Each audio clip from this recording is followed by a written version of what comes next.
dad, my uncle, grandfather, they all did various trades. So as a kid, I used to go to the job sites, learn about it. And then in my teenage years, I worked on those trucks, paint trucks, drywall trucks, sheetrock trucks. And so I learned various trades in home building at a high level, right? By the time I was 16, I was journeyman, if you will. And so when I got older, my wife and I, we bought our first house, which is a fixer-upper. We did most of the work. People came over to the open house and they're like, whoa, this is amazing. So she and I started kind of buying and flipping houses, doing most of the work.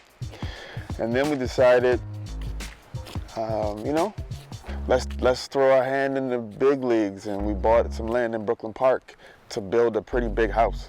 The most substantial thing we had done to that point. It's like a 3,000 square foot Rambler. We built that, people saw it, loved it. And then it was just like one thing led to another. I had a friend who was a contractor. I worked under his license at first.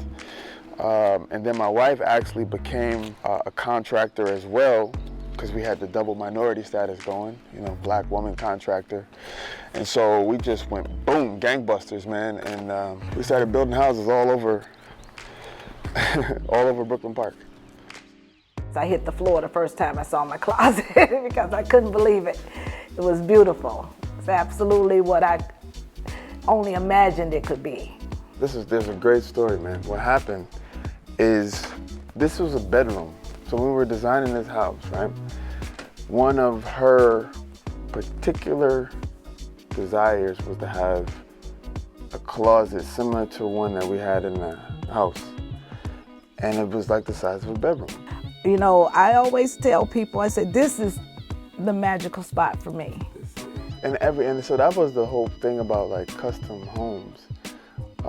When you're doing truly custom, you can do things like, oh, we need a bedroom we need a closet that's the size of a bedroom. Really, every house that we did was very specific to the person's need. I think the most memorable moment was walking in to see the foyer and the 8 feet doors and just the open space of the rooms.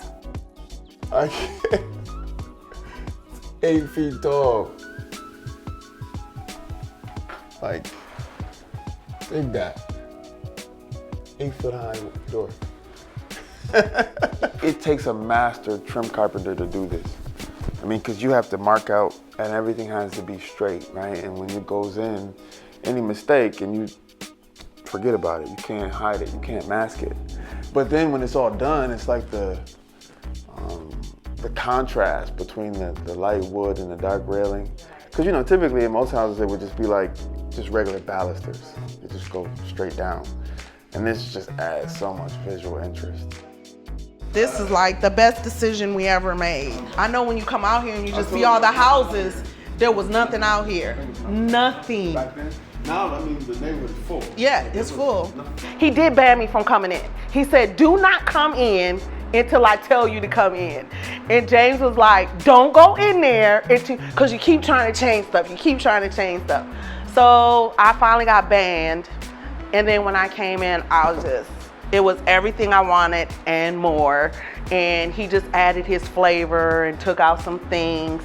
And I was just like, you know, I was just grateful. I was just grateful because it's hard for you to find someone that doesn't impose their vision. So we incorporated each other's vision, and you know, it gave us our dream house. I built that house for a couple of friends of mine, Stefan and Cherie, and it's a great house, man. Huge theater room.